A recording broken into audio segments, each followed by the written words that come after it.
ಸಾಧ್ಯ ಆದಷ್ಟು ಫಾಸ್ಟಾಗಿ ರಾಜಕಾರಣದ ಸುದ್ದಿಗಳನ್ನು ಮುಗಿಸ್ಕೊಂಡು ಬೇರೆ ಸುದ್ದಿಗಳಿಗೆ ಹೋಗೋಣಂತೆ. ಯತೀಂದ್ರ ಸಿದ್ದರಾಮಯ್ಯನವರು ಅದು ಏನು ನಿರ್ಧರಿಸಿಕೊಂಡು ಬೆಳಗಾವಿಗೆ ಬಂದರೋ ಗೊತ್ತಿಲ್ಲ. ಅಧಿವೇಶನಕ್ಕೆ 8ನೇ ತಾರೀಕು ಅಧಿವೇಶನ ಶುರುವಾಗ್ತಾ ಇದೆ. ಅವತ್ತೇ ಹೇಳಿಬಿಟ್ರು. ಒಂದು ಸಲ ಅಲ್ಲ, ಎರಡೆರಡು ಸಲ ಹೇಳಿದ್ರು ಸಿದ್ದರಾಮಯ್ಯನವರು ಮುಖ್ಯಮಂತ್ರಿ ಸ್ಥಾನದಿಂದ ಕೆಳಗಿಳಿಯೋದಿಲ್ಲ, ಪೂರ್ತಿ ಅವಧಿ ಅವರೇ ಪೂರೈಸ್ತಾರೆ ಅಂತ. ಡಿ ಕೆ ಶಿವಕುಮಾರ್ ಅವರಿಗೆ ಸಿ ಎಂ ಆಗಬೇಕು ಅಂತ ಆಸೆ ಇತ್ತು, ಆದರೆ ಹೈಕಮಾಂಡ್ ಕರೆದು ಹೇಳಿಬಿಟ್ಟಿದೆ, ಎಲ್ಲ ವಿಷಯ ಕ್ಲಿಯರ್ ಮಾಡಿಬಿಟ್ಟಿದೆ ಅಂದರು ಯತೀಂದ್ರ ಸಿದ್ದರಾಮಯ್ಯನವರು. ಅದರ ಮಾರನೇ ದಿವಸ ಹೇಳೋದೆಲ್ಲವನ್ನೂ ನಾನು ಹೇಳಿದ್ದೀನಿ, ನೀವೇನಾರು ಮಾತಾಡ್ಕೊಳ್ಳಿ ಅಂದರು. 9ನೇ ತಾರೀಕು ಆವತ್ತೇ ಶಾಸಕಾಂಗ ಪಕ್ಷದ ಸಭೆ. ಶಾಸಕಾಂಗ ಪಕ್ಷದ ಸಭೆಯಲ್ಲಿ ಯಾರು ಶಾಸಕರು ಇದರ ಬಗ್ಗೆ ಕೇಳಿದ್ರೆ ಅಂತ ಪತ್ರಕರ್ತರು ಕೇಳಿದಾಗ ಮಾತಾಡಲಿ ಬಿಡಿ ನೋಡೋಣ ಅಂದರು. ಯತೀಂದ್ರ ಅವರ ಹೇಳಿಕೆಗೆ ನಿನ್ನೆ ಒಂದು ದಿವಸ ರಜೆ. ಇವತ್ತು ಮತ್ತೆ ಹೇಳಿದ್ರು ಮುಖ್ಯಮಂತ್ರಿ ಬದಲಾವಣೆ ಇಲ್ಲ ಅಂತ. 8ನೇ ತಾರೀಕು, 9ನೇ ತಾರೀಕು, ಇವತ್ತು 11ನೇ ತಾರೀಕು ಮತ್ತೆ ಮತ್ತೆ ಮತ್ತೆ ಅದೇ ಹೇಳಿಕೆಯನ್ನು ರಿಪೀಟ್ ಮಾಡ್ತಾ ಇದ್ದಾರೆ. ಒಂದ್ಸಲ ಕೇಳಿಸ್ಕೊಳ್ಳಿ. ಈಗ ಸಿ ಎಂ ಬದಲಾವಣೆಗೆ ಸದ್ಯಕ್ಕೆ ಆಗೋದಿಲ್ಲ ಅಂತೇಳಿ ಹೈಕಮಾಂಡ್ ಅವ್ರು ಹೇಳಿದ್ದಾರೆ. ಬಟ್ ನಮ್ಮ ಪಕ್ಷದಲ್ಲಿ ಹೈಕಮಾಂಡ್ ಈಗಾಗಲೇ ಸ್ಪಷ್ಟಪಡಿಸಿದೆ, ಈಗ ಸದ್ಯಕ್ಕೆ ನಾವು ಯಾವುದೇ ಲೀಡರ್ಶಿಪ್ ಬದಲಾವಣೆ ಮಾಡಲ್ಲ ಅಂತೇಳಿ. ನನಗೆ ವೈಯಕ್ತಿಕವಾಗಿ ಅವರು ಪೂರ್ಣಾವಧಿಯನ್ನು, ತಮ್ಮ ಅಧಿಕಾರದ ಪೂರ್ಣಾವಧಿಯನ್ನು ಮುಗಿಸ್ತಾರೆ ಅನ್ನೋ ನಂಬಿಕೆ ಹೇಳಿದ್ದೀನಿ. ನಾನು ಏನು ಹೇಳಬೇಕು ಹೇಳಿದ್ದೀನಿ, ಮತ್ತೆ ಅದ್ರ ಬಗ್ಗೆ ಇನ್ನು ಚರ್ಚೆ ನಾನು ಮಾಡೋದಿಲ್ಲ ಅಂತ ಹೇಳಿದ್ದೀನಿ. There is no tussle for C M post right now. I have already told you now everything is clear. High command has clearly said as of now there will be no change in the leadership. No confusion, no change as of. ಈ ಹೇಳಿಕೆಗಳು ಮುಖ್ಯಮಂತ್ರಿಯ ಪುತ್ರನ ಹೇಳಿಕೆ. ಸಿದ್ದರಾಮಯ್ಯನವ್ರಿಗೆ help ಆಗ್ತಾವ? ಯಾವ ಕಾರಣಕ್ಕೂ ಆಗೋದಿಲ್ಲ.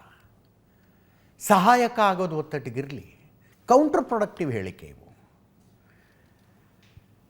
ಯಾವಾಗ ನಾಯಕತ್ವ ಬದಲಾವಣೆ ಚರ್ಚೆ ಕರ್ನಾಟಕದಲ್ಲಿ ತಾರಕಕ್ಕೇರ್ತೋ, ಹೈಕಮಾಂಡು ಮುಖ್ಯಮಂತ್ರಿ ಉಪಮುಖ್ಯಮಂತ್ರಿಗಳಿಗೆ ಇಬ್ಬರಿಗೂ ನೀವು ಕೂತ್ಕೊಂಡು ಒಂದು ಡಿನ್ನರೋ ಲಂಚೋ ಬ್ರೇಕ್ಫಾಸ್ಟೋ ಮಾಡಿಕೊಂಡು ಜನರಿಗೆ ಸ್ಪಷ್ಟ ಸಂದೇಶ ಕೊಡಿ, ಬೆಳಗಾವಿ ಅಧಿವೇಶನದಲ್ಲಿ ಒಗ್ಗಟ್ಟಿರಲಿ ಅಂತ ಸೂಚನೆ ಕೊಡ್ತು. ಆ ಪ್ರಕಾರ ಮುಖ್ಯಮಂತ್ರಿಗಳ ಮನೆಗೆ ಬಂದರು, ಉಪಮುಖ್ಯಮಂತ್ರಿಗಳ ಮನೆಗೆ ಬಂದರು, ಒಳ್ಳೆ ಬ್ರೇಕ್ಫಾಸ್ಟ್ ಆಯಿತು, ಒಗ್ಗಟ್ಟಿನ ಸಂದೇಶವನ್ನು ಕೊಡಲಾಯಿತು. ನ ಭೂತೋ ನ ಭವಿಷ್ಯತಿ. ದ್ವಿಪಕ್ಷೀಯ ಮಾತುಕತೆ ರೀತಿಯಲ್ಲಿ ಹೈಪ್ ಸಿಗ್ತದಕ್ಕೆ.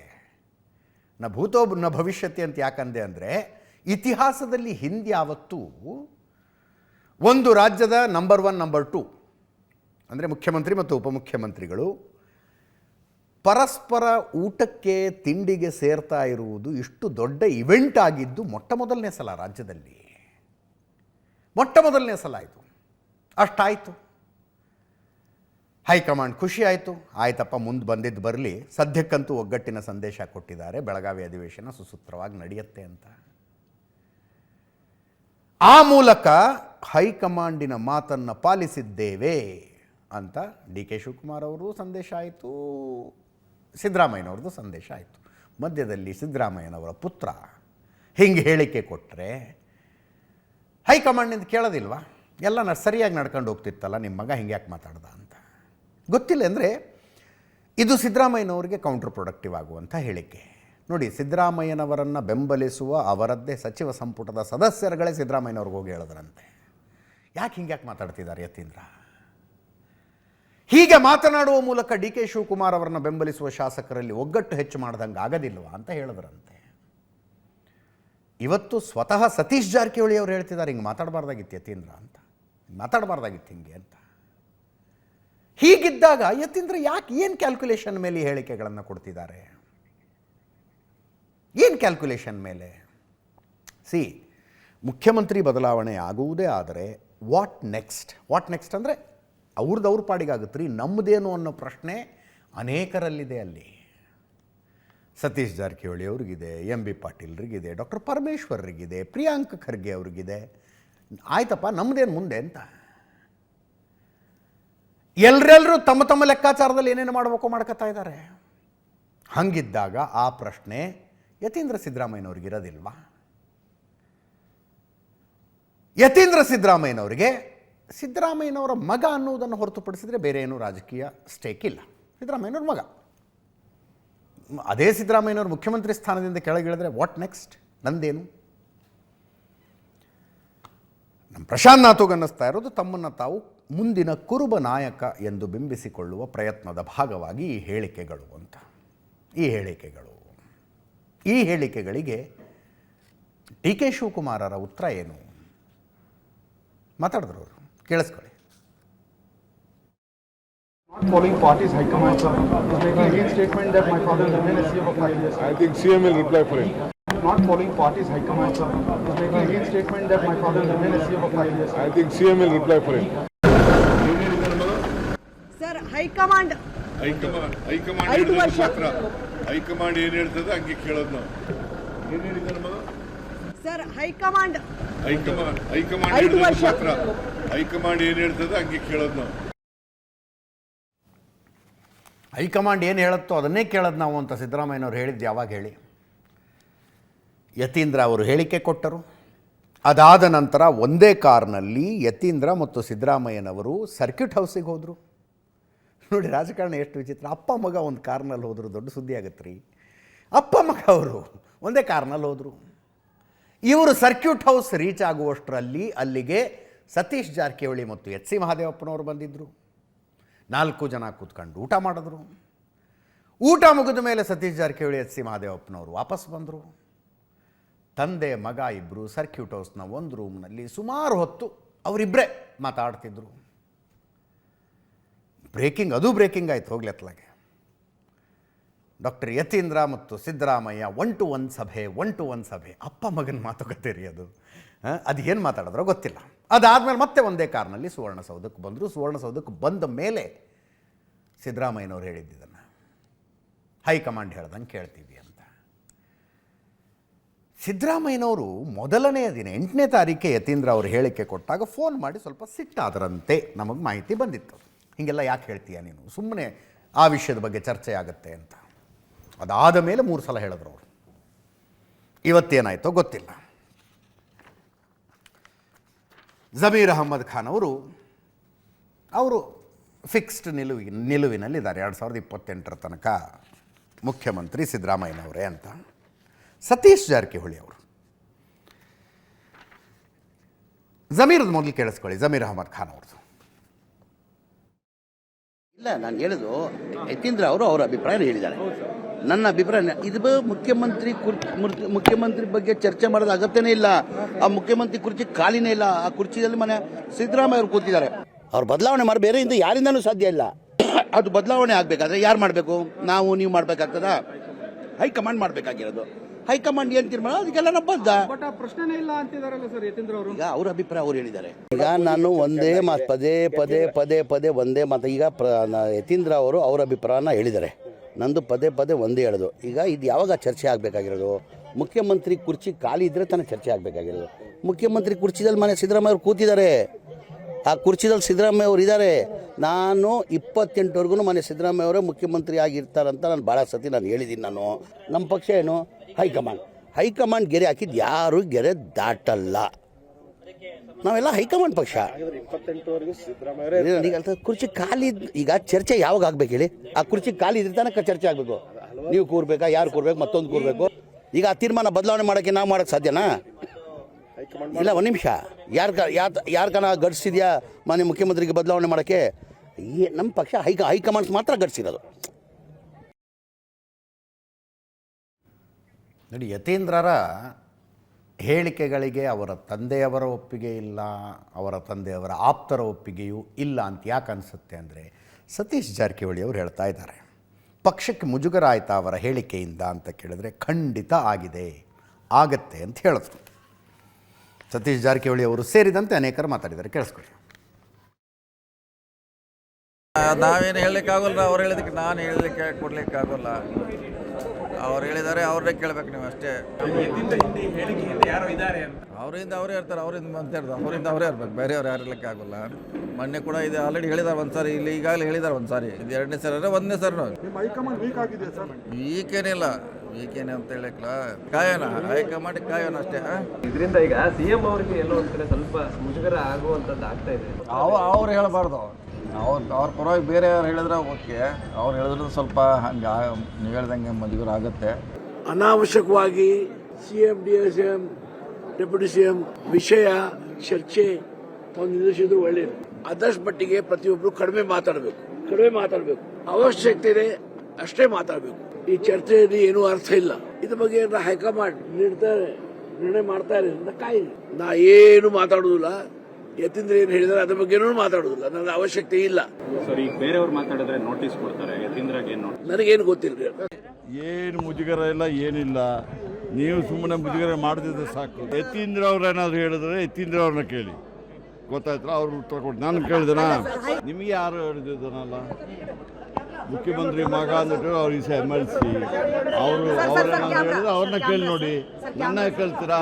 ಕೇಳಿ ನಂದೇನಂದ್ರೆ ಬಿಟ್ರೆ ನನ್ನ ಇಂಧನ ಸಚಿವರು ನನ್ನ ಡಿಪಾರ್ಟ್ಮೆಂಟಲ್ಲಿ ಏನಾದರೂ ಇದ್ರೆ ಕೇಳಿ ನಾನು ಹೇಳ್ತೇನೆ. ಆ ಚರ್ಚೆನೂ ಆಗಿಲ್ಲಪ್ಪ. ಹೈಕಮಾಂಡ್ ಏನು ತೀರ್ಮಾನ ಮಾಡ್ತಿದ್ರೆ ಅದಕ್ಕೆ ನಮ್ಮ ಮುಖ್ಯಮಂತ್ರಿಗಳು ಭದ್ರಾಗಿರ್ತೀರಿ ಅಂತ ಹೇಳೋರೆ, ಅದೇ ನಮ್ದು ಅಷ್ಟೇ. ವಾಟ್ CM says ಅದನ್ನು ನಾವು ಫಾಲೋ ಮಾಡ್ತೀವಿ ಅಷ್ಟೇ. What CM says, what high command says ಅದನ್ನು ನಾವು ಫಾಲೋ ಮಾಡ್ತೀವಿ. ಹೈಕಮಾಂಡ್ ಏನು ಹೇಳ್ತದೆ ಅದು, ಚೀಫ್ ಮಿನಿಸ್ಟರ್ ಏನು ಹೇಳ್ತಾರೆ ಅದನ್ನು. ಡಿನ್ನರ್ ಮೀಟಿಂಗ್ ಆಯಿತು ನಿನ್ನೆ ಒಂದು ಫಿರೋಜ್ ಸೇಠ್ ಅವರ ಮನೆಯಲ್ಲಿ. ಬೆಳಗಾವಿಯ ಶಾಸಕರವರು, ಸಹಜ ಅದನ್ನು. ನಮ್ಮೂರಿಗೆ CM ಮಾಜಿ ಶಾಸಕ ಫಿರೋಜ್ ಸೇಠ್ ಅವರು ಅಂದರೆ ನಮ್ಮೂರಿಗೆ CM ಬಂದಿದ್ದಾರಪ್ಪ, ಮನೆಗೆ ಊಟಕ್ಕೆ ಕರೆಯೋದು ಅಂತ ಪ್ರತಿ ಅಧಿವೇಶನದಲ್ಲೂ ಕರೀತಾರೆ. ಮುಖ್ಯಮಂತ್ರಿಗಳು ಬಂದಿದ್ದರು. ಬಟ್ ಇದೊಂಥರ ಅಹಿಂದ ನಾಯಕರುಗಳ ಮೀಟಿಂಗ್ ಆಗ್ಬಿಡ್ತದು. ಫಿರೋಜ್ ಸೇಠ್ ಅವ್ರು ಹೇಳಿದ್ರು ಆಮೇಲೆ, DK ಶಿವಕುಮಾರ್ ಅವ್ರಿಗೂ ಕರೆದಿದ್ವಿ ನಾವು, ಅವ್ರು ಬರಲಿಲ್ಲ, ಬೇರೆ ಏನೋ ಕೆಲಸ ಇತ್ತು ಅಂತ. ಸಿದ್ದರಾಮಯ್ಯ, ಸತೀಶ್ ಜಾರಕಿಹೊಳಿ, ಜಮೀರ್ ಅಹಮದ್, HC ಮಹದೇವಪ್ಪ, KJ ಜಾರ್ಜ್, ರಹೀಂ ಖಾನ್, ಸಲೀಂ ಅಹಮದ್, ರಿಜ್ವಾನ್ ಅರ್ಷದ್ ಸೇರಿದಂತೆ ಅನೇಕ ನಾಯಕರುಗಳಿದ್ದರು. ಹೆಸರು ಕೇಳಿದ್ರೆ ಗೊತ್ತಾಗುತ್ತೆ, ಅಹಿಂದ ನಾಯಕರುಗಳ ಸಭೆ ಆದಂಗೆ ಆಯ್ತಿತ್ತು. ರಾಜಕೀಯ ಚರ್ಚೆ ಆಗಿಲ್ಲ. ಎಲ್ಲ ಮೀಟಿಂಗ್ ಮುಗಿದ ಮೇಲೆ ಬರುವಂಥ ಹೇಳಿಕೆ. ಈ ಡಿನ್ನರ್ ಮೀಟಿಂಗ್ ನಂತರವೂ ಅದೇ ಹೇಳಿಕೆ ಬಂತು, ರಾಜಕೀಯ ಚರ್ಚೆ ಆಗಿಲ್ಲ, ಊಟ ಚೆನ್ನಾಗಿತ್ತು ಅಂತ. ಕೇಳಿಸ್ಕೊಳ್ಳಿ ಯಾರ್ಯಾರು ಮಾತಾಡಿದ್ದಾರೆ. ಎಲ್ಲರಿಗೂ ಹೇಳ್ತೀವಿ, ಪ್ರೀತಿಯಿಂದ ಎಲ್ಲರೂ ಬರ್ತಾರೆ, ಪ್ರತಿ ವರ್ಷ ಬರ್ತಾರೆ. ಅದರಲ್ಲಿ ಯಾವುದು ರಾಜಕಾರಣ ಇರುವುದಿಲ್ಲ. ಮತ್ತು ಇದು ಒಂದೇ ಇಲ್ಲ, ಈಗ ಮುಖ್ಯಮಂತ್ರಿ ಸಾಹೇಬ್ದು ಆಯಿತು, ಈಗ ನೆಕ್ಸ್ಟ್ ಬ್ಯಾಚ್ ಎಲ್ಲ MLAಗಳು ಕೇಳಿದ್ ನಾನು. ಅವ್ರು ಬೇರೆ ಯಾವುದು ಎಲ್ಲ ಅವ್ರು ಇನ್ವಿಟೇಷನ್ ಆಗಬೇಕು. ಯಾರಿಗೆ ಇನ್ವಿಟೇಷನ್ ಬೇಡ ನಮಗೆ ಮನೆಗೆ. All are welcome. ಮತ್ತು ಎಲ್ಲರೂ ಬರ್ತಾರೆ.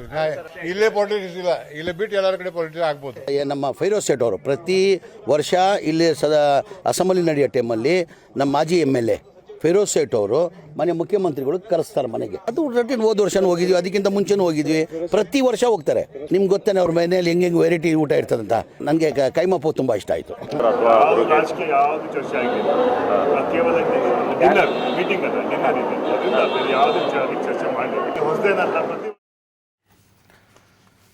ಇದೆಲ್ಲ ಸಿದ್ದರಾಮಯ್ಯನವರು ಆಪ್ತರ ಕಥೆ ಆಯಿತು. DK ಶಿವಕುಮಾರ್ ಆಪ್ತರ ಕಥೆ. ಅವ್ರಿಗೊಂದ್ಸಲ ಒಂಥರ ಕೈ ಕಟ್ಟು ಹಾಕಿದಂಗೆ ಆಗಿದೆ. DK ಶಿವಕುಮಾರ್ ಅವರಿಂದ ಸ್ಪಷ್ಟ ಸೂಚನೆ ಇದೆ, ಮಾತಾಡಬೇಡಿ ಅಂತ. ಮಾತಾಡಿದ್ರೆ ಒಂದು ಹೋಗಿ ಇನ್ನೊಂದಾಗತ್ತೆ, ಎಲ್ಲ ನಾನು ಅನ್ಕೊಂಡಂಗೆ ನಡೀತಾ ಇದೆ, ನೀವು ದಯವಿಟ್ಟು ಸುಮ್ಮನಿರಿ ಅಂತ DK ಶಿವಕುಮಾರ್ ಅವರು ತಮ್ಮನ್ನು ಬೆಂಬಲಿಸುವ ಶಾಸಕರಲ್ಲಿ ಕೇಳಿಕೊಳ್ತಾರೆ. ನೋಡಿ, ಒಂದು ಸಲ ಅಗ್ರೆಷನ್ ಅವ್ರದ್ದು ಜಾಸ್ತಿ ಆಗುತ್ತೆ, ಒಂದು ಸಲ ಕಡಿಮೆ ಆಗುತ್ತೆ. ಇದೇ ರಾಮನಗರದ ಶಾಸಕರು 2 ದಿವಸದ ಮುಂದೆ ಏನು ಹೇಳಿದ್ರು?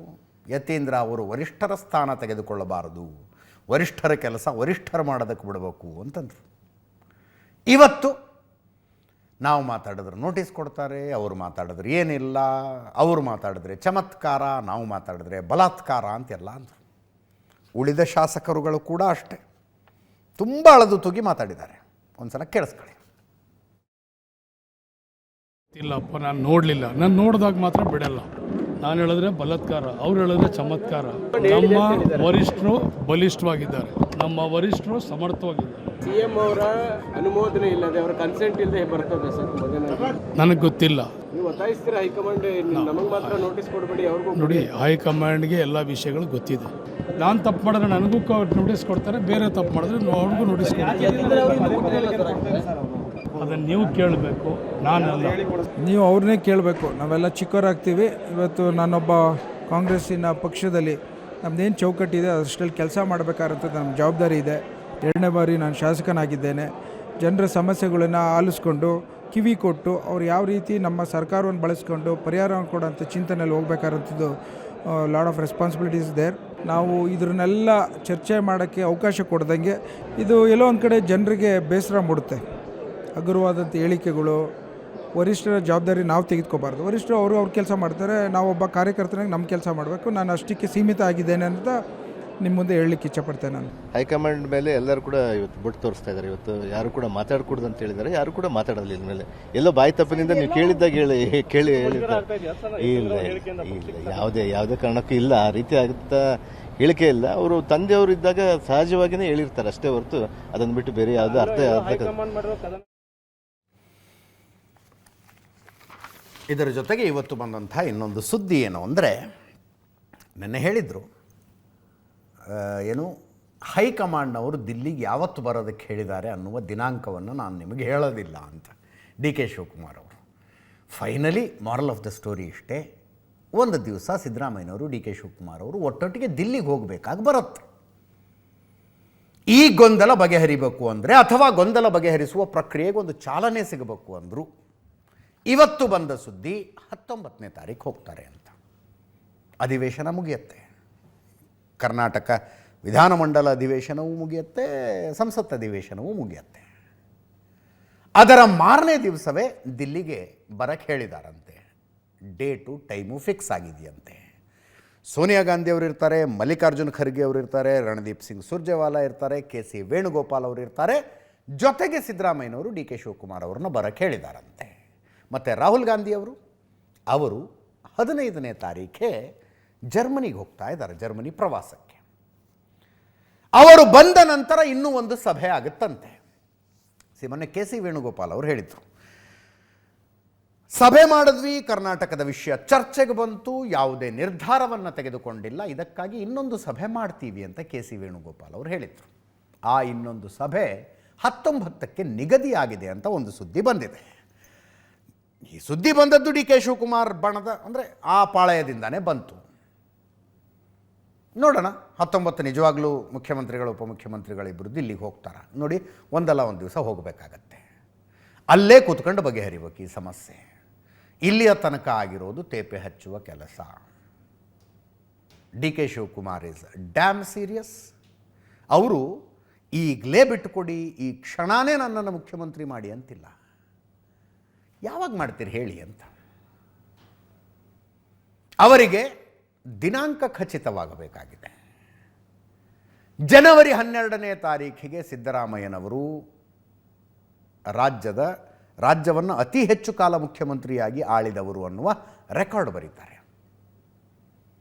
2794ನೇ ದಿನ ಏನೋ ದೇವರಾಜ ಅರಸು ಅವರು ಇಲ್ಲಿ ತನಕ ರೆಕಾರ್ಡ್ ಇರೋದು. ಅವರ ರೆಕಾರ್ಡನ್ನು ಜನವರಿ 12ನೇ ತಾರೀಕು ಸಿದ್ದರಾಮಯ್ಯನವರು ಬ್ರೇಕ್ ಮಾಡ್ತಾರೆ. ಅಲ್ಲಿ ತನಕ ಅಂತೂ ಯಾವ ಬದಲಾವಣೆ ರೂಲ್ಡ್ ಔಟ್. ಅದಾದ ಮೇಲೆ ಅದೇನೋ ಉತ್ತರಾಯಣ ಶುರುವಾಗುತ್ತೆ. ಸಿದ್ದರಾಮಯ್ಯನವರು ಸಹಜ ಇನ್ನೊಂದು ಬಜೆಟ್ ಮಾಡ್ತೀನಿರಪ್ಪ ಅಂತಾರೆ. ಅದಾದ ಮೇಲೆ 5 ಸ್ಟೇಟ್ ಎಲೆಕ್ಷನ್ ಬಂದ್ಬಿಡುತ್ತೆ, ಮತ್ತು ಇಂಥ ಟೈಮ್ನಲ್ಲಿ ಬದಲಾವಣೆ ಅನ್ನೋ ಚರ್ಚೆ ಆಗುತ್ತೆ. ಡಿ ಕೆ ಶಿವಕುಮಾರ್ ಅವರು ಎಷ್ಟು ಹಠ ಹಿಡಿತಾರೆ, ಸಿದ್ದರಾಮಯ್ಯನವರು ಎಷ್ಟು ಹಠ ಹಿಡಿತಾರೆ ಅನ್ನುವುದರ ಆಧಾರದ ಮೇಲೆ ರಾಜ್ಯದಲ್ಲಿ ಮುಂದಿನ ಬದಲಾವಣೆ ಡಿಸೈಡ್ ಆಗುತ್ತೆ. ಸಿದ್ದರಾಮಯ್ಯನವರ ಬಣದ ಡಿನ್ನರ್ ಮೀಟಿಂಗ್ಗಳನ್ನು ನೋಡಿದ್ರಿ. ಡಿ ಕೆ ಶಿವಕುಮಾರ್ ಬಣದವರು ಒಂದು ಡಿನ್ನರ್ ಮೀಟಿಂಗ್ ಮಾಡ್ತಾ ಇದ್ದಾರೆ. ಮಾಹಿತಿ ಬರ್ಬೇಕು ಇನ್ನು ಯಾರ್ಯಾರು ಬಂದಿದ್ರಲ್ಲಿ ಏನು ಕಥೆ ಅಂತ. ಇವತ್ತೊಂದು ಲಂಚ್ ಮೀಟಿಂಗು ಆಗಿದೆ.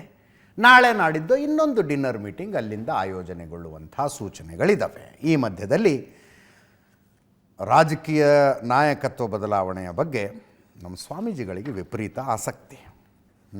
ಸ್ವಾಮೀಜಿಗಳಿಗೆ ವಾಲ್ಮೀಕಿ ಶ್ರೀಗಳು ಸಿದ್ದರಾಮಯ್ಯನವರೇ ಮುಖ್ಯಮಂತ್ರಿಯಾಗಿ ಮುಂದುವರಿಬೇಕು, ಬದಲಾವಣೆ ಆಗುವುದೇ ಆದರೆ ದಲಿತರಿಗೆ ಸ್ಥಾನ ಸಿಗಬೇಕು ಅಂದರು ವಾಲ್ಮೀಕಿ ಶ್ರೀಗಳು. ಈಡಿಗ ಸ್ವಾಮೀಜಿಗಳು ಡಿ ಕೆ ಶಿವಕುಮಾರ್ ಮುಖ್ಯಮಂತ್ರಿ ಆಗಲೇಬೇಕು, ಇಲ್ಲದೇ ಇದ್ದರೆ ಕಾಂಗ್ರೆಸ್ ಕಿತ್ಕೊಂಡು ಹೋಗುತ್ತೆ ಅನ್ನೋ ಥರ. ಆಗಲೇಬೇಕು ಡಿ ಕೆ ಶಿವಕುಮಾರ್ ಅವರು ಮುಖ್ಯಮಂತ್ರಿ ಅಂತ. ಕೇಳಿಸ್ಕೊಳ್ಳಿ. ಬಹುತೇಕ ಸಿದ್ದರಾಮಯ್ಯ ಸಾಹೇಬರು ಅವರು ಮುಂದುವರೆದ್ರೆ ನಮ್ಮದೇನೂ ಅಭ್ಯಂತರ ಇಲ್ಲ. ಅಕಸ್ಮಾತ್ ಬದಲಾವಣೆ ಮಾಡುವಂಥ ಸಂದರ್ಭ ಬಂದರೆ ನಮ್ಮ ದಲಿತರನ್ನ ಯಾರಾದರೂ ಒಬ್ಬರು CM ಮಾಡಬೇಕು ಅನ್ನುವಂಥದ್ದು ನಾವು ಅನೇಕ ಬಾರಿ ಹೈಕಮಾಂಡ್ ಯಾರ್ಯಾರನ್ನು ಮಾಡಬೇಕು ಅಂತ ಸ್ವಾಮಿಗಳು 4-5 ಜನ ಇದ್ದಾರೆ. ಯಾರಾದರೂ ಖರ್ಗೆ ಸಾಹೇಬರಾದರೂ ಸಂತೋಷ, ಡಾಕ್ಟರ್ G. ಪರಮೇಶ್ವರ ಸಾಹೇಬರಾದರೂ ಸಂತೋಷ, ಮುನಿಯಪ್ಪ ಸಾಹೇಬರಾದರೂ ಸಂತೋಷ, ಮಹದೇವಪ್ಪರಾದರೂ ಸಂತೋಷ, ಸತೀಶ್ ಜಾರಕಿಹೊಳಿ ಸಂತೋಷ. ರಾಜ್ಯದ ಮುಖ್ಯಮಂತ್ರಿಯಾಗಿ DK ಶಿವಕುಮಾರ್ ಆಗಬೇಕು ಅಂತಕ್ಕಂಥದ್ದು ನಾನು ಅತಿ ಹಿಂದುಳಿದ ವರ್ಗದ ಮಠಾಧೀಶರ ಮಹಾಸಭೆಯ ರಾಜ್ಯಾಧ್ಯಕ್ಷರು ಕೂಡ ಇದ್ದೀನಿ. 32 ಅತಿ ಹಿಂದುಳಿದ ವರ್ಗದ ಮಠಾಧೀಶರ ಒಕ್ಕೂಟ ಇದೆ ಅದು. ಹಾಗಾಗಿ ಶಿವಕುಮಾರ್ ಅವರು ಪಕ್ಷಕ್ಕೆ ದುಡಿದಿದ್ದಾರೆ. ಪಕ್ಷ ಸಂಕಷ್ಟ ಪರಿಸ್ಥಿತಿಯಲ್ಲಿದ್ದಾಗ ಅದನ್ನ ಅಧ್ಯಕ್ಷ ಸ್ಥಾನವನ್ನು ತೆಗೆದುಕೊಂಡು ಈ ಪಕ್ಷವನ್ನು ಕರ್ನಾಟಕ ರಾಜ್ಯದಲ್ಲಿ ಅಧಿಕಾರಕ್ಕೆ ತರುವುದರಲ್ಲಿ ಬಹಳ ಮುಖ್ಯ ಪಾತ್ರ ವಹಿಸಿರತಕ್ಕಂಥ ವ್ಯಕ್ತಿ. ಒಂದೊಂದ್ಸಲ ದೇವರೇ ಬಂದರೂ ನಮ್ಮನ್ನು ಉದ್ಧಾರ ಮಾಡೋಕ್ಕಾಗೋದಿಲ್ಲ ಅಂತ ನನಗೊಬ್ಬನಿಗೆ ಅನಿಸುತ್ತೆ ಏನು. ರಾಜಕಾರಣ ಸ್ವಾಮಿ ಅದು. ಇನ್ನು ಎಷ್ಟು ಅದರಲ್ಲಿ ಜಾತಿ ತರೋದು, ಎಷ್ಟು ಜಾತಿ ತರೋದು ಅದರಲ್ಲಿ. ಇವತ್ತು ಸದನದ ಒಳಗೆ, ಇದೆಲ್ಲ ಸದನದ ಹೊರಗಿನ ಸುದ್ದಿ ಕೇಳಿದ್ರಿ ನೀವೀಗ. ಸದನದ ಒಳಗೆ ವಿಧಾನ ಪರಿಷತ್ನಲ್ಲಿ ಹನುಮಂತ ನಿರಾಣಿ ಅವರ ಪ್ರಶ್ನೆಗೆ ಉತ್ತರ ಕೊಡೋದಕ್ಕೆ ಸಿದ್ದರಾಮಯ್ಯನವರು ಎದ್ದು ನಿಂತರು. ಅದೇನು ಕಂಫರ್ಟಬಲ್ ಇರಲಿಲ್ಲ ಚೇರಲ್ಲಿ. ಇದೇನು ಮರ ಹಿಂಗಿದೆ ಅಂತ. ಅದಕ್ಕೆ ಆ ಕಡೆಯಿಂದ ಮಾತು, ನಿಮ್ಮ ಕುರ್ಚಿನೇ ಸಮಸ್ಯೆಯಲ್ಲಿದೆ ಬಿಡಿ ಅಂತ. ಒಂದಕ್ಕೊಂದಾಗಿ ಸಿದ್ದರಾಮಯ್ಯನವರು ಹೇಳಿದ್ರು, ನನ್ನ ಕುರ್ಚಿ ಗಟ್ಟಿಯಾಗಿದೆ, ನಿಮ್ಮ ಕುರ್ಚಿ ನೀವು ನೋಡ್ಕೊಳ್ಳಿ ಅಂತ. ಕೇಳಿಸ್ಕೊಳ್ಳಿ ಒಮ್ಮೆ. 881 ಹುದ್ದೆಗಳು ಖಾಲಿ ಇದ್ದಾವೆ. ಏನಮ್ಮ ಇದು ಹಿಂದ್ಗಡೆ ನಿಂತ್ಕೊಳ್ಳೋಕ್ಕೂ ಕಷ್ಟ ಆಗ್ತದೆ. ಸ್ವಲ್ಪ ಇದಕ್ಕೆ ಜರುಗಿಸಿ ಇದನ್ನು ಚೇರ್.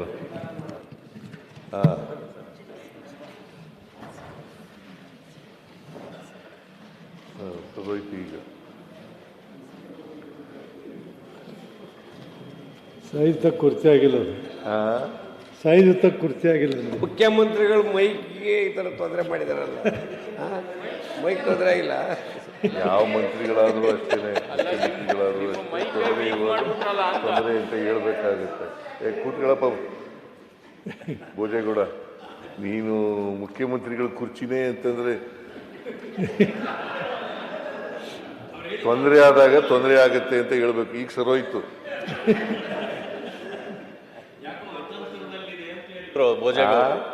ಯಾಕೋ ಚೇರ್ ಅತಂತ್ರದಲ್ಲಿದೆ ಅಂತ ಹೇಳಿದ್ರು. ಚೇರ್ ಅತಂತ್ರದಲ್ಲಿಲ್ಲ, ನಿಮ್ಮ ಚೇರ್ ಅತಂತ್ರದಲ್ಲಿದೆ ಅಂತ ನೋಡ್ಕೊಳ್ಳಿ ಸ್ವಲ್ಪ.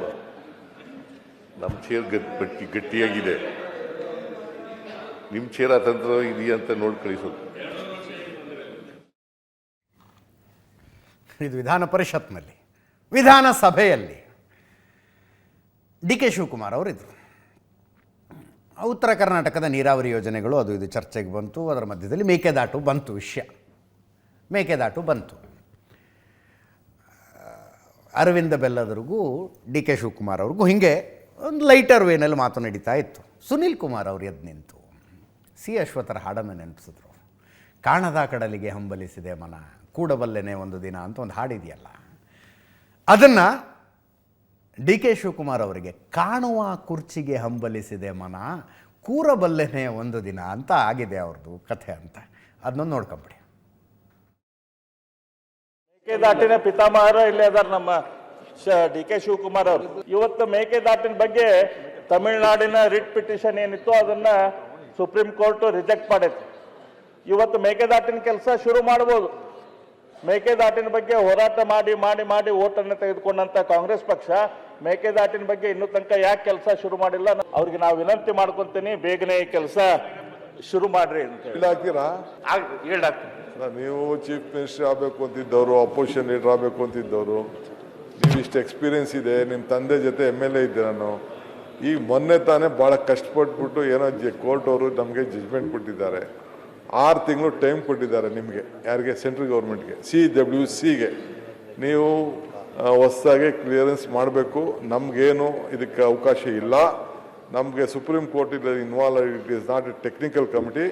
ಏನಿದ್ರು ಸರ್ಕಾರನೇ ತೀರ್ಮಾನ ಮಾಡಬೇಕು ಅಂತ ಹೇಳಿದ್ದಾರೆ. ನಾನು ನಿಮ್ಮೆಲ್ಲರೂ ಕೂಡ ನಮ್ರತೆಯಿಂದ ಕೈ ಮುಗಿದು ಕೇಳ್ಕೊಳ್ತೇನೆ. CWC ಎಲ್ಲ ಅರ್ಜಿ ಎತ್ಕೊಂಡೋಗಿ ಹಾಕ್ತೀನಿ. ರಿವೈಸ್ಡ್ DPR ಕೂಡ ಸಲ್ಲಿಸ್ತಾ ಇದ್ದೀನಿ. ನೀವೆಲ್ಲ ಸೇರಿ ನೀವು ಮಾಡಿದ್ರೆ ಆದಷ್ಟು ಜಲ್ದಿ ನಿಮ್ಮನ್ನೆಲ್ಲ ಕರ್ಕೊಂಡೋಗಿ ಭೂಮಿ ಪೂಜೆ ಮಾಡಿ ಪ್ರಾರಂಭ ಮಾಡುವಂಥ ಸಂಕಲ್ಪ ಈ ತಾಯಿ ಕಾವೇರಿ ಕೊಟ್ಟಿದ್ದಾರೆ. ಅದಕ್ಕೆ ನೀವೆಲ್ಲ ಸಹಕಾರ ಕೊಡಬೇಕು. ಇಷ್ಟು ನಯ ವಿನಯ ಎಲ್ಲಿಂದ ಬಂತು ಸರ್ ನಿಮ್ಗೆ? ಎಲ್ಲ ನೀವೇ ಕೈ ಮುಗಿದು ಹಿಂಗೆಲ್ಲ ನಯ ವಿನಯ. ಇದೇ ಡಿ ಕೆ ಶಿವಕುಮಾರ, ಹೊಸ ಶಿವಕುಮಾರ? ಸರ್ ಮನೆ ಅಧ್ಯಕ್ಷರೇ, ಹೊಸ ರೂಪು ಡಿ ಕೆ ಉತ್ತರ ಕನ್ನಡದ ಚರ್ಚೆ ನಮ್ದೇ, ನಾವೇನ್ ಬದಲಾಯಿಸ್ತಿಲ್ಲ. ಡಿ ಕೆ ಶಿವಕುಮಾರ್ ಅಂದ್ರೆ ಅದಕ್ಕೊಂದು ಕಲ್ಪನೆ ಇದೆ. ನೀವು ಇಷ್ಟು ನಯ ವಿನಯ ಹೆಂಗೆ ಬಂದ್ಬಿಡುತ್ತೆ ಸರ್? ಅದು ಇದು ಸಡನ್ ಆಗಿ ಅಶ್ವಥ್ ನಿಮಗೆ ಗೊತ್ತಿದೆ, ಅಶ್ವತ್ಥದೊಂದು ಹಾಡಿದೆ, ಕಾಣದ ಕಡಲಿಗೆ ಅಂಬಲಿಸಿದೆ ಮನ ಸೇರಬಲ್ಲನೆ ಒಂದು ದಿನ ಅಂತ ಒಂದು ಒಳ್ಳೆ ಸುಂದರವಾದ ಹಾಡು. ಡಿ ಕೆ ಶಿವಕುಮಾರ್ ಅವರೀಗ ಕಾಣುವ ಕುರ್ಚಿಗೆ ಅಂಬಲಿಸಿದೆ ಮನ ಕೂರಬಲ್ಲನೆ ಒಂದು ದಿನ ಕೂರಬಲ್ಲನೆ ಒಂದು ದಿನ ಅಂತ ಹೊರಟಿದ್ದಾರೆ. ಹಂಗಿರ್ಬೇಕಾದ್ರೆ ಈ ನಯ ವಿನಯ ಶುರಾಯ್ತು ಅಥವಾ ನಿಜವಾಗಿ ನೀರಾವರಿ ಬಗ್ಗೆ ಶುರಾಯ್ತು? ವಿರೋಧ ಪಕ್ಷದ ಬಗ್ಗೆ ಅವರಿಗೆ ನಯ ವಿನಯ ಶುರಾಯ್ತು? ಇಲ್ಲ ಸುನೀಲ್ ಸರ್, ನಿಮ್ಮ ಲೀಡರ್ಶಿಪ್ ಒಪ್ಕೊಂಡಿರೋ ಸರ್ ನಾವು. ನೀವು ಹೆಂಗೆ ಕೈ ಮುಗಿದು ಹಿಂಗೆ ನಯ ವಿನಯ ತೋರಿಸ್ಬಿಟ್ರೆ? ಇಲ್ಲ ಸುನೀಲ್. ಈ ಮಧ್ಯದಲ್ಲಿ ಮಾಜಿ ಸಂಸದ ಪ್ರತಾಪ್ ಸಿಂಹ ಅವರು ರೊಚ್ಚಿಗೆದ್ದು ಬಿಟ್ಟಿದ್ದಾರೆ. ಕೋಲಾರದಲ್ಲಿ ಮಾತಾಡಿದರು ಅವರು. ಯತೀಂದ್ರ ಸಿದ್ದರಾಮಯ್ಯನವರ ಹೇಳಿಕೆಗೆ ವ್ಯಂಗ್ಯ. ಅಪ್ಪ ಮುಖ್ಯಮಂತ್ರಿ ಸ್ಥಾನದಲ್ಲಿ ಮುಂದುವರೆದರೆ ಜೋಳಿಗೆ ತುಂಬುತ್ತೆ ಅಂತ. ಜೊತೆಗೆ ಸಿದ್ದರಾಮಯ್ಯನವರ ಮಾತಿನ ಧಾಟಿಯ ಬಗ್ಗೆ ಆಕ್ರೋಶ ವ್ಯಕ್ತಪಡಿಸಿ ಮಾತಾಡಿದ್ರು. ಇದು ಒಂದು ನೋಡ್ಕೊಳ್ಳಿ, ಆಮೇಲೆ ಲೋಕಸಭೆ ರಾಜ್ಯಸಭೆಯಲ್ಲಿ ಏನಾಯಿತು ಅನ್ನೋ ಸುದ್ದಿಗೆ ಹೋಗೋಣ. ಪ್ರತಾಪ್ ಸಿಂಹ, ರಾಜಕಾರಣಿಗಳು ಅವ್ರ ಮಕ್ಕಳಿಗೆ ಕಳ್ಳ ಮಾರ್ಗದಲ್ಲಿ ದುಡ್ದಿರುವಂತಹ ದುಡ್ಡನ್ನು ಸಂಪಾದನೆ ಮಾಡಿ ಕೂಡಿಟ್ಟು ಕೊಡ್ಬೋದು, ಬುದ್ಧಿ ಕೊಡೋಕ್ಕಾಗಲ್ಲ. ಈ ಮಂಚೆ ಅವ್ರ ಅಪ್ಪ ಮುಂದುವರಿತಾ ಇದ್ರೆ ತನ್ನ ಜೋಳಿಗೆ ತುಂಬುತ್ತೆ ಅಂತ ಹೇಳ್ಬಿಟ್ಟು ಈ ರೀತಿ ಹೇಳಿಕೆ ಕೊಡ್ತಾ ಇದ್ದಾರೆ ಅಷ್ಟೇ. ಸಿಎಂ ಹೇಳಿಸ್ತಾ ಇದ್ದಾರೆ ಸರ್ ಮಗನ ಕೈಯಲ್ಲಿ. ಸಿಎಂ ಭಾಳ ಜನಕ್ಕೆ ಹೇಳಿಸ್ತಾ ಇದ್ದಾರೆ, ಭಾಳ ಜನಕ್ಕೆ ಹೇಳಿಸಿ ಕೆಲವ್ರದ್ದು ಮಂತ್ರಿ ಪದವಿನೂ ಕಳ್ಕೊಂಡಂಗೆ ಮಾಡಿದರು. ಎಲ್ಲ ಕಡೆ ಸುಮಾರು ಕಡೆ ಹೇಳಿಸ್ತಾ ಇದ್ದಾರೆ. ಪಾಪ ಅಲ್ಲಿ ಬೆಳಗಾಂ ರಾಜಕಾರಣದಲ್ಲೂ ಕೂಡ ಅಲ್ಲಿನೂ ಕೂಡ ಜಾರಕಿಹೊಳಿ ಅವ್ರನ್ನೂ ಎತ್ಕಟ್ತಾರೆ. ಪಂಚ ಗ್ಯಾರಂಟಿ ಕಾಕಾ ಪಾಟೀಲ ನಿನ್ನ ಹೆಂಡತಿಗೂ ಕಣಯ ಫ್ರೀ, ಹಿಂಗೆ ತಮ್ಮದೇ ಹೊಡ್ಕೊಂಡೆ ಅಧಿಕಾರಕ್ಕೆ ಬಂದಿದ್ರು. ಗೃಹಲಕ್ಷ್ಮಿ ಸರಿಯಾದ ಟೈಮಿಗೆ ಬರಲ್ಲ. ಶಕ್ತಿ ಯೋಜನೆ ಅಂತೇಳಿ ಹೇಳ್ಬಿಟ್ಟು ಇಡೀ ಎಲ್ಲ ನಮ್ಮ BMTC KSRTC ವ್ಯವಸ್ಥೆನೇ ಹಾಳ್ಗೆದ್ದೋಯ್ತೆ. 8 ಲಕ್ಷ ಕೋಟಿ ರೂಪಾಯಿ ಸಾಲವನ್ನು ಮಾಡಿ 16 ಬಜೆಟನ್ನು ಮಂಡಿಸಿರುವಂಥ ವಿಶ್ವದ ಕುಖ್ಯಾತ ಅರ್ಥಶಾಸ್ತ್ರಜ್ಞ ಸಿದ್ದರಾಮಯ್ಯನವರು ಒಂದು ಸತ್ತ ಸರ್ಕಾರದ ನೇತೃತ್ವವನ್ನು ವಹಿಸಿದ್ದಾರೆ. ಸರ್ಕಾರ ಅಂತೂ ಸತ್ತು ಹೋಗ್ಬಿಟ್ಟಿದೆ. ಸಿದ್ದರಾಮಯ್ಯನವರು ಆ ಹೆಣನ ಮುಂದೆ ಹೊರ್ತಾ ಇದ್ದಾರೆ, DK ಹಿಂದೆ ಹೊರ್ತಾ ಇದ್ದಾರೆ. DKಗೆ ಮುಂದಕ್ಕೆ ಹೊರಬೇಕು ಅಂತ ಆಸೆ ಇದೆ. ಸಿದ್ದರಾಮಯ್ಯನವರಿಲ್ಲ ನಾನೇ ಮುಂದೆ ಹೊರೋದು ಅಂತ ಕೂತಿದ್ದಾರೆ. DK ಅವ್ರನ್ನ ಎಳೆದ್ಬಿಟ್ಟು ಮುಂದಕ್ಕೆ ಹೊತ್ಕೋಬೇಕು ಅಂತ ಹೊರಟಿದ್ದಾರೆ. ಸಿದ್ದರಾಮಯ್ಯ ಅವರು ಮುಂದೆ ಹೊರಲಿ, DK ಯಾರು ಮುಂದಕ್ಕೆ ಬರಲಿ, ಮುಂದೆ ಬಂದು ಹೊತ್ಕೊಳ್ಳಿ. ಸರ್ಕಾರ ಅಂತೂ ಸತ್ತೋಗಿದೆಯಲ್ಲ. ಈ ಸರ್ಕಾರ ತೊಲಗಬೇಕು, ಈ ಸರ್ಕಾರ ತೊಲಗಿಸ್ಬೇಕು, ತೀರಿಸ್ಬೇಕು ಅಂತ ರಾಜ್ಯದ ಜನತೆ ತೀರ್ಮಾನ ಮಾಡಿದರೆ ಇನ್ನು 2.5 ವರ್ಷ ಜನ ನೀವು ಮಾಡಿರೋ ತಪ್ಪಿಗೆ ನೀವು ಅನುಭವಿಸ್ಬೇಕು, ಪಾಠ ಕಲಿಬೇಕು. BJP ಅವರು ನಾವು ಕೂಡ. ನೀವೊಬ್ಬ ಫೈನಾನ್ಸ್ ಮಿನಿಸ್ಟರ್ ಆಗಿ ಕೇಂದ್ರದ ಹಣಕಾಸು ಸಚಿವೆ ಹೆಸರೇ ನಿಮಗೆ ಗೊತ್ತಿಲ್ಲ, ಅಥವಾ ಗೊತ್ತಿದ್ರೂ ಕೂಡ ಈ ರೀತಿ ಉಡಾಫೆ ಮಾತಾಡ್ತಾರಲ್ಲ, ನಾವು ನಿಮ್ಮನ್ನು ಕೇಳ್ಬಿಡ್ಬೋದಲ್ಲ. ಯಾರೋ ಅವನು ಮೂಡೋದಲ್ಲಿ 14 ಸೈಟು ಹೆಂಡತಿ ಹೆಸರಲ್ಲಿ ಹೊಡೆದನಲ್ಲ, ಅವನು ಯಾವನವನು, ಯಾರ ಹೆಸರು ಒಂದು ಅಂತ ಕೇಳಿದರೆ ನಿಮ್ಮ ಬಗ್ಗೆ ಏನನ್ಸುತ್ತೆ ಸರ್? ಕೇಂದ್ರ ಸಚಿವ ಬಗ್ಗೆ, ಒಂದು ಹೆಣ್ಣು ಮಗಳ ಬಗ್ಗೆ, ಎಂಥವಳು ಅವಳು, ಯಾವಳು ಅವಳು, ಅವಳ ಹೆಸರೇನು, ಹೀಗೆಲ್ಲ ನೀವೊಬ್ಬರು ಮಾತಾಡೋದಾಗ್ಬಿಟ್ರೆ ಈ ಸಮಾಜಕ್ಕೆ ನೀವು ಏನು ಮೇಲ್ಪಂಕ್ತಿನ ಹಾಕ್ಕೊಡ್ತಿದ್ರಿ ಸರ್? ನಿಮ್ಮನ್ನು ಹಂಗೆ ಕರಿಬೋದಲ್ವಾ? ಇನ್ನು ಮುಂದಿನ ಸುದ್ದಿಗೆ ಹೋಗೋಣ. National politics. ನಿನ್ನೆ ಅಮಿತ್ ಶಾ ಅವರ ಅಬ್ಬರದ ಭಾಷಣವನ್ನು ನೋಡಿದ್ರಿ. ರಾಹುಲ್ ಗಾಂಧಿ ಅವರ ಲೋಕಸಭೆಯಲ್ಲಿ ಮಾಡಿದ ಭಾಷಣಕ್ಕೆ ಉತ್ತರದ ರೀತಿಯಲ್ಲಿ ಮತಗಳ್ಳತನದ ವಿಷಯವನ್ನು ರಾಹುಲ್ ಗಾಂಧಿಯವರು ಪ್ರಸ್ತಾಪಿಸಿದ್ರು. ಅದಕ್ಕೆ ಅಮಿತ್ ಶಾ ಅವರು ಉತ್ತರ ಕೊಟ್ಟರು. ಅದಾದ ಅಮಿತ್ ಶಾ ಅವರು ಮಾತನಾಡುವ ಸಂದರ್ಭದಲ್ಲೇ ಸಭಾತ್ಯಾಗ ಮಾಡಿದ ವಿಪಕ್ಷಗಳ ಸದಸ್ಯರು ಹೊರಗಡೆ ಬಂದು ಮಾಧ್ಯಮಗಳಿಗೆ ಹೇಳಿಕೆ ಕೊಟ್ಟರು, ನಮ್ಮ ಪ್ರಶ್ನೆಗಳಿಗೆ ಉತ್ತರ ಸಿಗಲಿಲ್ಲ ಅಂತ. ರಾಹುಲ್ ಗಾಂಧಿಯವರು ಹೇಳಿದ್ದಾರೆ, ನಾ 3 ಸ್ಪೆಸಿಫಿಕ್ ಪ್ರಶ್ನೆ ಕೇಳಿದ್ದೆ, 3 ಪ್ರಶ್ನೆಯಲ್ಲಿ 1 ಪ್ರಶ್ನೆಗೂ ಅಮಿತ್ ಶಾ ಅವರು ಉತ್ತರ ಕೊಡಲಿಲ್ಲ ಅಂತ. ಇವತ್ತು ರಾಹುಲ್ ಗಾಂಧಿಯವರು ಮಾತಾಡ್ತಾ ಹೇಳ್ತಾರೆ, ಅಮಿತ್ ಶಾ ನರ್ವಸ್ ಆಗಿದ್ದರು, ಮಾತಾಡುವ ಕೈ ನಡುಗ್ತಾ ಇತ್ತು ಅವ್ರಿಗೆ. ಅಂದರೆ ನನ್ನ ಪ್ರಶ್ನೆಗಳಿಗೆ ಹೆದರಿದ್ದಾರೆ ಅವರನ್ನು ಥರದ್ದು. ಅಮಿತ್ ಶಾ ನರ್ವಸ್ ಆಗಿದ್ದರು, ಮಾತಾಡುವ ಕೈ ನಡುಗ್ತಾ ಇತ್ತು, ನಿಂದನೆಯ ಪದ ಬಳಕೆ ಮಾಡಿದ್ರು, ಅವರು ಮಾನಸಿಕ ಒತ್ತಡದಲ್ಲಿದ್ದಾರೆ. ನಿಂದನೆಯ ಪದ ಬಳಕೆ ಅಂದರೆ ಮಾತಾಡೋ ಒಂದು ಕಡೆ ಸಾಲ ಅಂದ್ಬಿಡ್ತಾರೆ ಅವರು ಅಮಿತ್ ಶಾ. ಯಾರನ್ನು ಉದ್ದೇಶಿಸಿ ಅಲ್ಲ ಅದು. ಅಂದರೆ ಸಾಲ ಹಂಗಲ್ಲ, ಮಾತನಾಡುವಾಗ ಹಂಗಂದ್ರೆ ಹಿಂಗೆ ಹಿಂಗಂದ್ರೆ ಹಿಂಗೆ ಅವನ ಅಜ್ಜಿ ಅಂದಂಗೆ ಸಾಲ ಅಂದುಬಿಡ್ತಾರೆ. ಅದಕ್ಕೆ ರಾಹುಲ್ ಗಾಂಧಿಯವರು ಹೇಳೋದು, ನಿಂದನೆಯ ಪದ ಬಳಕೆ ಮಾಡಿದ್ರು, ತೀವ್ರ ಮಾನಸಿಕ ಒತ್ತಡದಲ್ಲಿದ್ದಾರೆ. ನೆನ್ನೆ ಇದನ್ನು ಇಡೀ ದೇಶನೇ ನೋಡಿದೆ. ಅವರು ನಾನು ಕೇಳಿದ ಪ್ರಶ್ನೆಗಳಿಗೆ ನೇರವಾಗಿ ಉತ್ತರ ಕೊಡಲಿಲ್ಲ ಅಂತ. ಅದಕ್ಕೆ ಗಿರಿರಾಜ್ ಸಿಂಗ್ ಹೇಳ್ತಾರೆ, ಹಿಟ್ ಆ್ಯಂಡ್ ರನ್ ಮಾಡ್ಕೊಂಡು ಹೋಗ್ತಾ ಇದ್ದೀರಿ ನೀವು. ಪ್ರಜಾಪ್ರಭುತ್ವ ವ್ಯವಸ್ಥೆಯಲ್ಲಿದ್ದಾರೆ, ಸತ್ಯ ಕೇಳುವ ಶಕ್ತಿ ಅವರಿಗಿಲ್ಲ.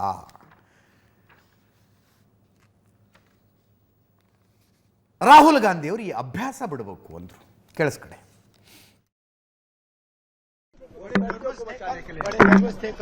अमित शाह जी गलत लैंग्वेज यूज कर दी, हाथ कांप रहे थे, आपने ये तो सब देखा होगा।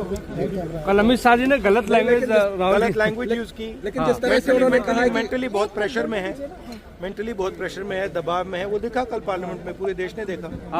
और जो मैंने बातें बोली हैं उसके बारे में उन्होंने कोई मतलब बात तो नहीं बोली, प्रूफ नहीं दिया।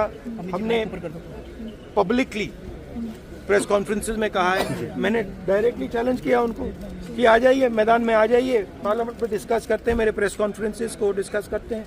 कोई जवाब नहीं मिला।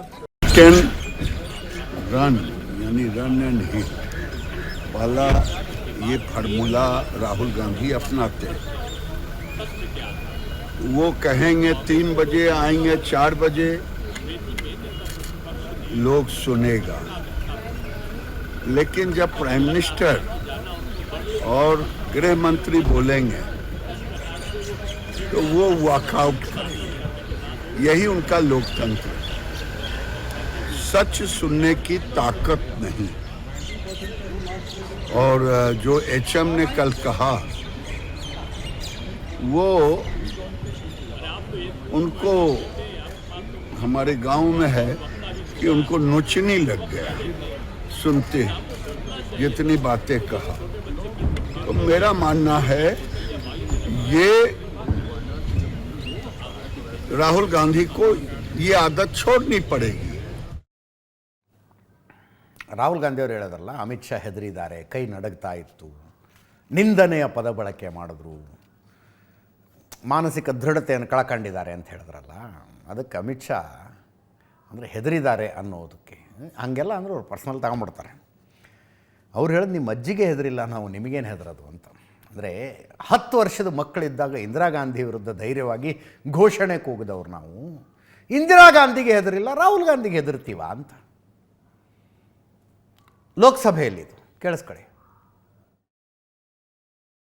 नहीं डरते साहब, हम नहीं डरते। मैं मेरी ही बात करता हूँ। मैं तो 10 साल का था और नारे लगाता था, आसाम की गलियां सुनी है, इंदिरा गांधी खूनी। हम तो वहां से लड़ते लड़ते आए हैं, हम नहीं डरते मान्य। मैं अभी भी कहना चाहता हूँ यार, कांग्रेस पार्टी तुझे टिकट तो देती नहीं है मान्य, और मैं अभी भी कहना चाहता हूँ SIR का विरोध करोगे तो बिहार की जगह बंगाल और तमिलनाडु में भी साफ। 140 करोड़ की जनता का जनादेश ईश्वर का आदेश होता है। हमारे यहाँ तो कहते हैं ना कि जनता ही जनार्दन है, तो जनता का फैसला श्री कृष्ण का फैसला होता है, जनार्दन का फैसला। और वो जनता के फैसले को ये लोग वोट चोरी इस तरह की भाषा का प्रयोग करते हैं। जनता देख रही है, जनता आंख मूंद कर नहीं बैठी। हम नहीं डर। ನೆನ್ನೆ ಈ ತಮಿಳುನಾಡಿನ ಮಧುರೈ ಪೀಠ ಕೊಟ್ಟ ಜಡ್ಜ್ಮೆಂಟನ್ನು ವಿವರವಾಗಿ ಹೇಳಿದ್ದೆ ನಾನು. ಸ್ವಾಮಿನಾಥನ್ ಅನ್ನುವಂಥ ನ್ಯಾಯಮೂರ್ತಿಗಳು ಮಧುರೈ ಹೊರವಲಯದ ಬೆಟ್ಟವೊಂದರ ದೇವಸ್ಥಾನಕ್ಕೆ ಸಂಬಂಧಿಸಿದಂತೆ, ಬೆಟ್ಟದ ಮೇಲೊಂದು ದರ್ಗಾ ಇದೆ, ಬೆಟ್ಟದ ಕೆಳಗೊಂದು ದೇವಸ್ಥಾನ ಇದೆ, ದರ್ಗಾದ ಎದುರಿಗೊಂದು ದೀಪಸ್ತಂಭ ಇದೆ. ಅದು ಯಾಕಿದೆಯೇನೋ, ದರ್ಗಾದ ಎದುರಿಗೊಂದು ದೀಪಸ್ತಂಭ ಇದೆ. ಕೆಳಗಿನ ದೇವಸ್ಥಾನದ ದೀಪಸ್ತಂಭದ ಎದುರಿಗೆ ಈ ಕಾರ್ತಿಕ ಮಾಸದ ದೀಪೋತ್ಸವ ನಡೀತಾ ಇತ್ತು, ಕಾರ್ತಿಕ ದೀಪೋತ್ಸವ. ಮೊದಲು 1947 ಸ್ವಾತಂತ್ರ್ಯ ಬರೋದಕ್ಕಿಂತ ಮುಂಚೆ ದರ್ಗಾದ ಎದುರಿನ ದೀಪಸ್ತಂಭ, ಬೆಟ್ಟದ ಮೇಲೆ ಇರುವ ದರ್ಗಾದ ಎದುರಿನ ದೀಪಸ್ತಂಭ, ಬೆಟ್ಟದ ತಪ್ಪಲಿನಲ್ಲಿರುವಂಥ ಮುರುಗನ್ ಸ್ವಾಮಿ ದೇವಸ್ಥಾನದ ದೀಪಸ್ತಂಭ, ಎರಡೂ ಕಡೆ ಕಾರ್ತಿಕ ದೀಪೋತ್ಸವ ನಡೀತಾ ಇತ್ತು. 1947 ಸ್ವಾತಂತ್ರ್ಯ ಬಂದ ಮೇಲೆ ದೀಪೋತ್ಸವ ಮಾಡುವ ಸ್ವಾತಂತ್ರ್ಯ ನಿಂತುಬಿಡ್ತು. ಆಗಿನಿಂದ ಈಗಿನ ತನಕ ಅನೇಕರು ಕೇಸ್ ಹಾಕಿ ಅದು ಮಾಡಿ ಇದು ಮಾಡಿ ಪ್ರಯತ್ನ ಪಡ್ತಾ ಇದ್ದರು. ಒಂದು ನ್ಯಾಯಾಲಯ, ಒಬ್ಬ ನ್ಯಾಯಾಧೀಶರು ಅದಕ್ಕೆ ಅನುಮತಿ ಕೊಟ್ಟಿರಲಿಲ್ಲ. ಯಾಕೆ ಅನುಮತಿ ಕೊಡಲಿಲ್ಲ?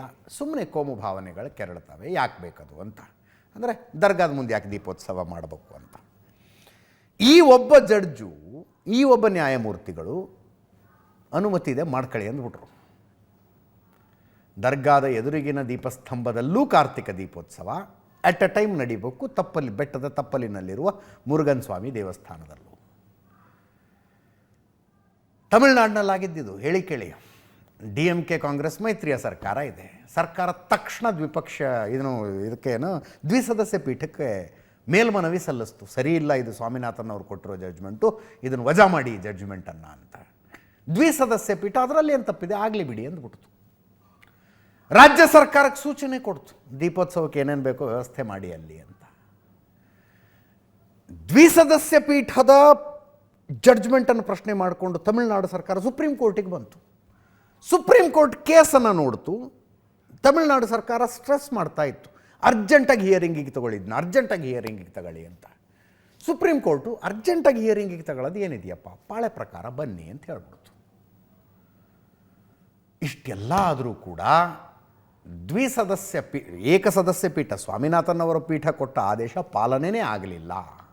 ದೀಪೋತ್ಸವ ನಡೀಲೇ ಇಲ್ಲ. ಅಲ್ಲಿ ಪೊಲೀಸ್ ಬಂದೋಬಸ್ತ್ ಹಾಕಿ ನಡೆಯದೇ ಇರುವಂಗೆ ನೋಡ್ಕೊಂಬಿಟ್ರು. ಯಾಕೆ ನಡೀಲಿಲ್ಲ? ಹೈಕೋರ್ಟಿನ ಆದೇಶ ಪಾಲನೆ ಆಗಲಿಲ್ಲ ಅಲ್ವಾ? ನಂಗಿದ್ರೆ ನಾವು ಅಧಿಕಾರಿಗಳ ವಿರುದ್ಧ ನ್ಯಾಯಾಂಗ ನಿಂದನೆಯ ಪ್ರಾಸೆಸ್ ಶುರು ಮಾಡ್ತೀವಿ ಅಂತ ಮಧುರೈ ಪೀಠದ ದ್ವಿಸದಸ್ಯ ಪೀಠ ಹೇಳ್ತು. ಪ್ರಾಸೆಸ್ ನ್ಯಾಯಾಂಗ ನಿಂದನೆ, ಕಂಟೆಂಪ್ಟ್ ಆಫ್ ಕೋರ್ಟ್ ಆಗಿದೆ ಅಂತ. ಇದು INDIA ಮೈತ್ರಿಕೂಟದ ಸಂಸದರನ್ನು ಕೆರಳಿಸಿದೆ. ಅವರು ಮಹಾಭಿಯೋಗ ಮಾಡೋದಕ್ಕೆ ಹೊರಟಿದ್ದಾರೆ. ಇಂಪೀಚ್ಮೆಂಟ್ ಅಂತ ಕರಿತೀವಿ. ನೆನ್ನೆ ಆಡುಭಾಷೆಯಲ್ಲಿ ಹೇಳಿದೆ, ಉಗಿದು ಹೊರಗೆ ಹಾಕೋದು ಅಂತ ನಾವು ಅಂತೀವಿ. ಉಗಿದಾಚೆ ಹಾಕೋದು. ಮಹಾಭಿಯೋಗ ಅಂದರೆ ಬೈದು ನೀವು ಜಡ್ಜ್ ಆಗಿರೋದಕ್ಕೆ ಯೋಗ್ಯರಲ್ಲ, ಹೋಗಿ ಇನ್ನು ಅಂತ ಹೇಳುವ ಪ್ರಕ್ರಿಯೆ ಅದು. ಅದನ್ನು ಈ ಸ್ವಾಮಿನಾಥನ್ ಅವರ ವಿರುದ್ಧ ತರೋದಕ್ಕೆ INDIA ಮೈತ್ರಿಕೂಟ ಹೊರಟಿದೆ. 107 ಜನ MP ಸೈನ್ ಹಾಕಿದ್ದಾರೆ. ಅದಕ್ಕೆ ಲೋಕಸಭೆಯಲ್ಲಿ ಆಗಬೇಕು. ಕರ್ನಾಟಕದ 3 ಜನ ಸಂಸದರು ಸೇರಿದಂತೆ 107 ಸಂಸದರ ಸೈನ್ ಹಾಕಿದ್ದಾರೆ. ಸ್ವಾಮಿನಾಥನ್ ಕೊಟ್ಟಿರುವ ಜಡ್ಜ್ಮೆಂಟ್ ಸರಿ ಇಲ್ಲ, ಅವ್ರನ್ನ ಮಹಾಭಿಯೋಗಕ್ಕೆ ಇಂಪೀಚ್ಮೆಂಟ್ಗೆ ಒಳಪಡಿಸಬೇಕು ಅಂತ. ಕರ್ನಾಟಕದವರು ಯಾರ್ಯಾರು? ಶ್ರೇಯಸ್ ಪಟೇಲ್, ಪ್ರಭಾ ಮಲ್ಲಿಕಾರ್ಜುನ್, ಕುಮಾರ್ ನಾಯಕ್. ರಾಯಚೂರು, ದಾವಣಗೆರೆ ಮತ್ತು ಹಾಸನದ ಸಂಸದರುಗಳ ಸೈನ್ ಹಾಕಿದ್ದಾರೆ 107 ಜನರಲ್ಲಿ. ಇವತ್ತು ಆ ವಿಷಯವನ್ನು ಅಮಿತ್ ಶಾ ಅವರು ಸದನದಲ್ಲಿ ಪ್ರಸ್ತಾಪಿಸಿದರು. ಭಾರತದ ಇತಿಹಾಸದಲ್ಲಿ ಮೊಟ್ಟ ಮೊದಲನೇ ಸಲ ಒಂದು ಜಡ್ಜ್ಮೆಂಟ್ ಕೊಟ್ಟ ಕಾರಣಕ್ಕಾಗಿ ಒಬ್ಬ ಜಡ್ಜ್ ಮೇಲೆ ಮಹಾಭಿಯೋಗ ತರೋದಕ್ಕೆ ಹೊರಟಿದ್ದಾರೆ ನೋಡಿ ಅಂತ ಅಮಿತ್ ಶಾ ಅವರು ಪ್ರಸ್ತಾಪಿಸಿದ್ರು. ಕೇಳಿಸ್ಕೊಳ್ಳಿ. मान्यवर, कोई जज आजादी के इतने साल में नहीं हुआ है मान्यवर कि कोई जज एक जजमेंट दे तो जज के खिलाफ इंपीचमेंट लेकर आते हैं।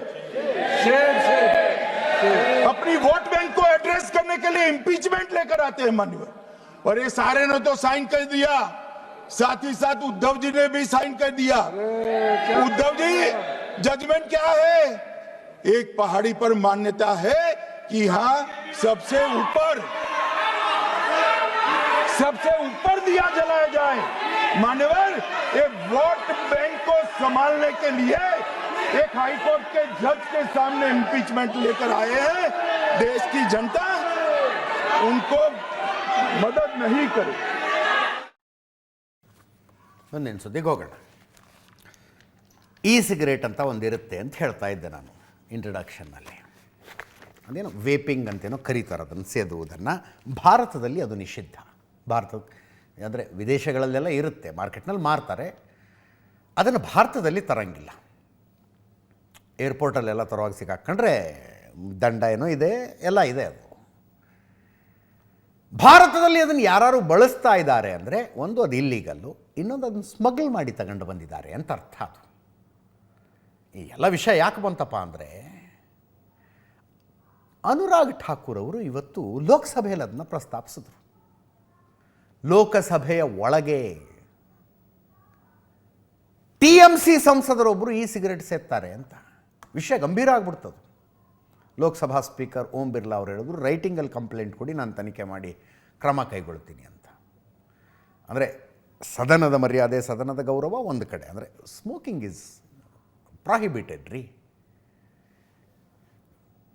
ಅದರಲ್ಲೂ ನಿಷೇಧಿಸಲ್ಪಟ್ಟಂಥ ವಸ್ತುವೊಂದನ್ನು ಸೇದುವುದು. ಕೇಳಿಸ್ಕೊಳ್ಳಿ ಒಮ್ಮೆ ಏನಾಯಿತು ಅಂತ.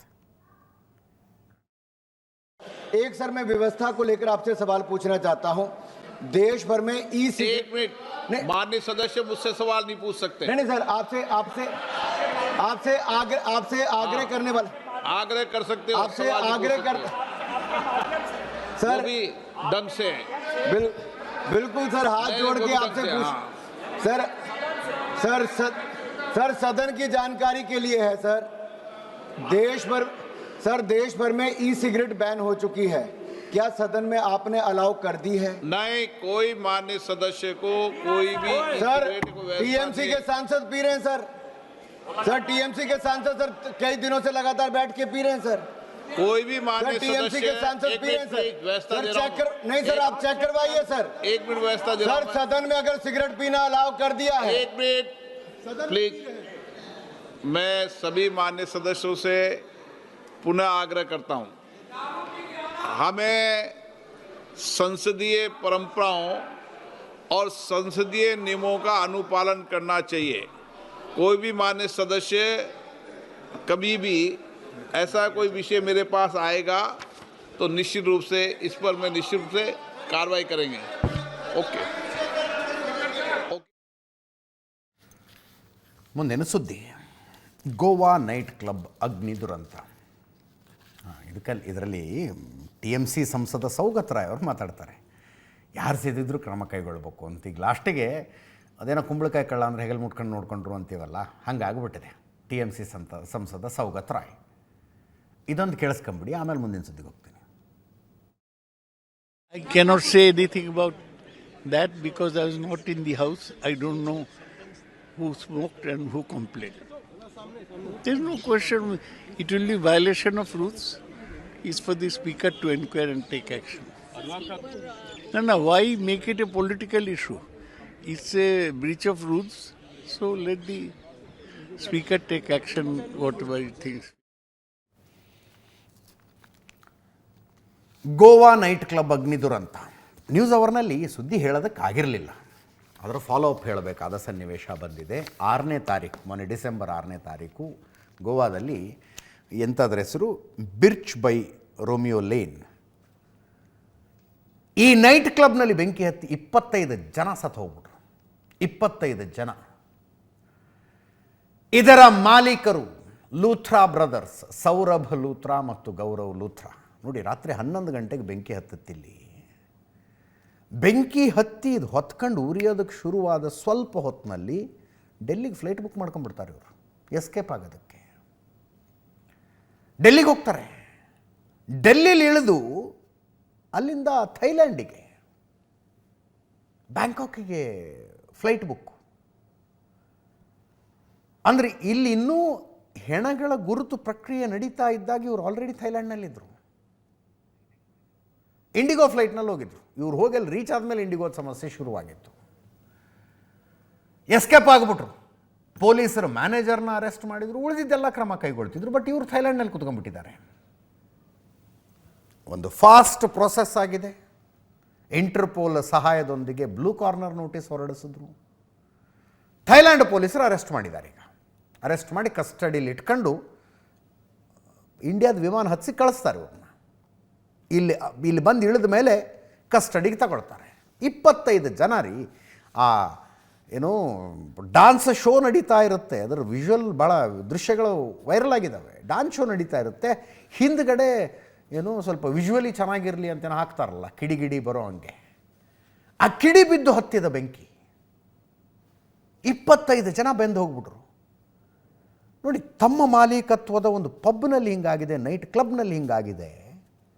ಇವರಿಗೆ ಅದು ಎಲ್ಲದರ ಮಧ್ಯದಲ್ಲಿ ಹೊತ್ಕೊಂಡು ಬೆಂಕಿ ಇನ್ನೂ ತಣ್ಣಗಾಗಿರಲಿಲ್ಲ ಇವರು ಡೆಲ್ಲಿ ಫ್ಲೈಟ್ ಹತ್ತದಾಗ. ಅಂದರೆ ಕನ್ಫರ್ಮ್ ಆಗ್ಬಿಡ್ತು ಇವ್ರಿಗೆ ಬೀಳುತ್ತೆ ನಮ್ಮ ಮೇಲೆ ಕೇಸು ಅಂತ. ಸೀದಾ ಥೈಲ್ಯಾಂಡಿಗೆ. 100 ಜನ ಇದ್ರಂತೆ. 100 ಜನರಲ್ಲಿ 25 ಜನ ಸತ್ತು ಹೋಗಿದ್ದಾರೆ ಅಂತಂದರೆ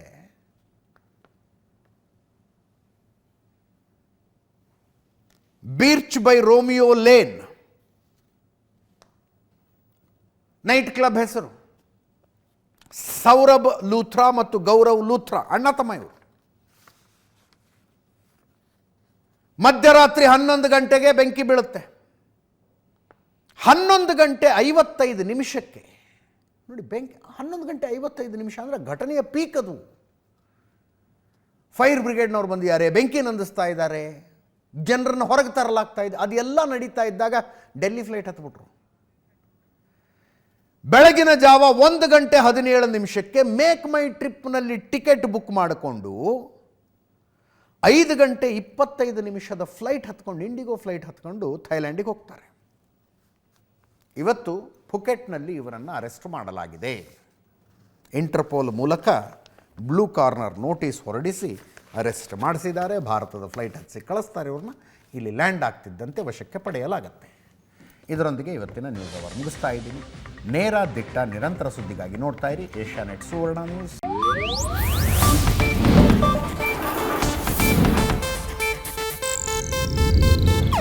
ಇದು ಏಷ್ಯಾನೆಟ್ ನ್ಯೂಸ್ ನೆಟ್ವರ್ಕ್ ಪ್ರಸ್ತುತಿ.